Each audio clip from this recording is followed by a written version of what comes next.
இந்த கொஸ்டின்ல இதுதான் கான்செப்ட். சரிங்களா? இங்க பாருங்க, பேஜஸ் அண்ட் லைன்ஸ், அதை முதல்ல புரிஞ்சுக்கணும். அப்போ பேஜஸ்னா என்னது? பக்கங்கள். லைன்ஸ் அப்படின்னா என்னது? வரிகள். பக்கத்தை அதிகப்படுத்த வேண்டும் என்றால் வரியை குறைக்க வேண்டும். வரியை அதிகப்படுத்த வேணும்னா பக்கத்தை குறைக்கணும். அப்ப இது ரெண்டும் எதிர்மாறல் இல்லையா? சரி, அப்ப கொஸ்டின் எடுத்து எழுதலாமா? இப்ப பாருங்க, 120 பேஜ், 120 பேஜ், 120 பக்கம் வர்றதுக்கு ஒரு பக்கத்துக்கு 35 லைன்ஸ் எழுதுறாங்க. அதுவே வந்து if every page has 24 lines, ஒவ்வொரு பக்கத்திலையும் 24 லைன் எழுதுனா எத்தனை பக்கம் வரும் அப்படின்னு கொஸ்டின் கேட்கறாங்க. இது நமக்கு தெரியும், இன்வெர்ஸ்லி ப்ரொபோஷனல்.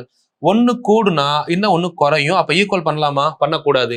அப்ப அடுத்த ஸ்டெப்ல இப்ப பாருங்க, இது வரைக்கும் இந்த சைடு எடுத்தீங்களே, இப்ப ஏன் இந்த சைடு எடுக்கிறீங்கன்னா, நான் எதுக்காக எடுப்பேன்னா, எது கீழே இருக்கோ அதை மேல கொண்டு வந்துட்டோம்னா ஆன்சர் வரும்போது கன்ஃபியூஸ் ஆகாது.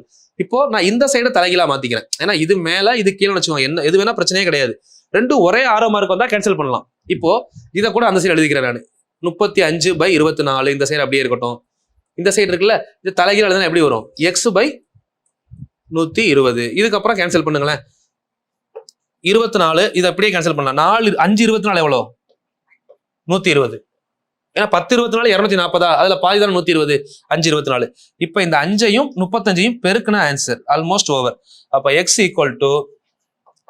5 × 35. ஸோ ஆன்சர் 5 30 150, 5 5 25, 175 எக்ஸோட வேல்யூ. ஆல்மோஸ்ட் ஆன்சர் 175 வந்திருக்கா? Option D is correct. ஓகேங்களா? சரி, இதை நான் இப்போ எப்படி ஷார்ட்டா பண்றது, ஏதாவது ஐடியா இருக்கா அப்படின்னு கேட்டீங்கன்னா, இந்த ரேஷியோ தான்.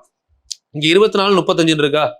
இப்போ இந்த ரேஷியோவை என்னால மாத்த கஷ்டமா இருக்கு அப்படின்னா இதை அப்படியே அதை கொண்டு வாங்க.